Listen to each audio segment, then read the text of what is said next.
சொல்லுங்க. எஜமானனா நினைச்சு பக்தி பண்ண நாவுக்கரசர் பதிகம் பாடுறாங்க. பெரிய புராணத்துல சேக்கிழார் பெருமான் சொல்றார், நாவுக்கரசர் திருநாவுக்கரசுவள திருத்தொண்டில் நெறிவாழ மறு ஞான தவமுனிவர் வாகீசர் வாய்மை திகழ் பெருநாம சீர்பரவல் உருகின்றேன் பேருலகில் ஒரு நாவுக்கு உரை செய்ய ஒண்ணாமே உணராதே. இவ்வளவு பதிகங்கள் இருக்கு, பாடவே வாயை திறக்கவே மாட்டேங்கிறேனே. ஒரு நாளைக்கு ஒரு பதிகம் படிச்சாலும் போதும். சுவாமி அசரீரி சொல்லும் பொழுது திருநாரையூர்ல நம்பியாண்டார் நம்பினானே ரொம்ப பிள்ளையா இருக்கு, ரொம்ப க்ளோஸா இருந்து நமக்கு இந்த திருமுறை கிடைக்கிறதுக்கு காரணமா இருந்தார்.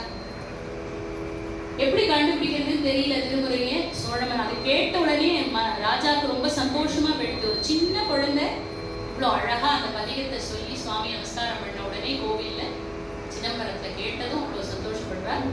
எப்படி கண்டுபிடிக்கிறதுன்னு உடனே நாரையூர் நம்பியாண்டார் நம்பியை பிடிச்சார்.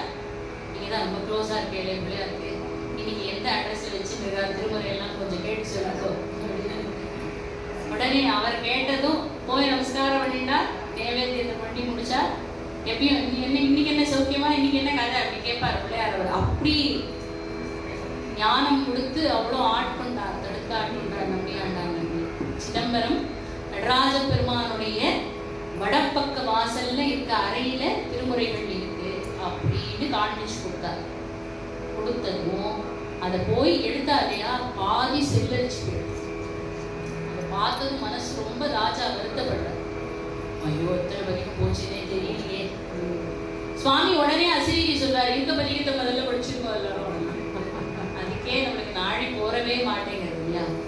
அந்த மாதிரி அதிகை வீரட்டானம் அப்படின்னு சொல்லக்கூடிய க்ஷேத்திரம் சுவாமி அட்ட வீரட்ட செயல்கள் செஞ்ச ஒரு க்ஷேத்திரமாக திகழக்கூடிய இந்த அதிகை வீரட்டானத்துல நாவுக்கரசர் முதல்ல பிறந்து சில காலத்திலேயே சமண மதத்தை சார்ந்தார் மருள்நீக்கியார். அங்க போறதும் அக்காவனால மறுபடியும் சைவத்துக்கே மீண்டும் வரணும்னு ஆசைப்படுறார் தமக்கையார். அந்த அம்மா இருந்து அங்க கைங்கரியம் பண்ண க்ஷேத்திரமாக திரு அதிகை வீரட்டானம் சொல்லப்படுது. நம்ம இன்னைக்கு சொல்ல வேண்டிய முதல் அடி இதுதான், குற்றா இனவாறு விளக்கறியே. நான் இத்தனை நாள் என்னென்ன தப்பு பண்ணிருக்கேனோ அதெல்லாம் ரப்பர் வச்சு அழிச்சுடுப்பா அப்படின்னு சாமிகிட்ட சொல்றது முதல் அடியே சொல்றார். கொடுமை பல செய்தன நான் அறியேன். இத்தனை நாளா எனக்கு அம்மா அப்பாவா நீ இருக்கேன், உன்னை விட்டுட்டு நான் போனேனேன்னு அந்த வருத்தப்பட்டுட்டே இருப்பார். அதுக்காகவே சிவபெருமான் கிட்ட கேட்டு திரிசூலத்தையும் ரிடவக்குறையும் பொறிச்சுட்டார் நம்ம உடம்புல. பொன்னாறு திருவடிக்கு ஒன்று உண்டு விண்ணப்பம் போற்றி செய்யும் என் நாவிகா, நான் உசுரோட இருந்து உன்னை பாடணும்னு ஆசைப்பட்டேன்னா உன்னுடைய திரிசூலத்தையும் நந்திக்குறியும் என் மேல பொறி அப்படின்னு கூப்பிட்டு கேட்டு வாங்கிட்டார். உடனே பூதகணம் அவருக்கு பொறிச்சதாக சொல்லுங்க. திருத்தூங்கானை மாடம் அப்படிங்கிற க்ஷேத்திரத்துல அவருக்கு கிடைச்சது. அவர் முதல்ல பாடின பதிகம் நம்ம அனுதினம் மறக்காம இருக்கிறது, ஜலம் பூவோடு தூபம் மறந்தறியே. நான் இத்தனை நாளா மறந்ததே கிடையாது. இவர் எப்படி சமண மதத்துக்கு போனாலே மறந்ததில்லைன்னு சொல்றாரு, எப்படி அப்படின்னு யோசிப்பாங்க. சின்ன வயசுல இருந்து அம்மா அப்பா கிடையாது, அக்காவனால வளர்க்கப்பட்டார், மறு சமயம் மாறி போயிட்டார். ஆனா சிவபெருமானே நான் சலம் பூவோடு தூபம் மறந்தறியேன்னு சொல்றாரு. தமிழோடு இசைப்பாடல் நான் உன்னை பாடாது இருந்ததே இல்லைன்னு சொல்றாரு. ஒரு சமயம் மதம் மாற்ற சமயத்துக்காக கிறித்துவ பாதகர்கள்லாம் பாதிரியார்கள்லாம் எல்லாரையும் ஏழ்மையா இருக்கிறவாளுக்கெல்லாம் பணம் கொடுத்து ஞாயிற்றுக்கிழமையானா சர்ச்சுக்கு வந்துடணும் அப்படின்னு சொல்லி பணம் கொடுத்து அழிச்சுட்டு போயிடுவாங்க. பேரை மாத்தி ஆறுமுகம் அப்படின்னு இருந்த பேரை பீட்டர் அப்படின்னு மாத்தி சர்ச்சுக்கு வந்துடணும். காத்தால மாசத்துக்கு ஒரு வாரத்துக்கு ஒரு 500 ரூபாய் பணம், இது பணமும் உண்டு ஆகாரமும் உண்டு அப்படின்னு சொல்லி ஏற்பாடு பண்றா. அவசியம் வந்துடுறாங்க சாமின்னு சொல்லிட்டு அவரும் ஞாயிற்றுக்கிழமை தோறும் போயிட்டே இருக்கார்.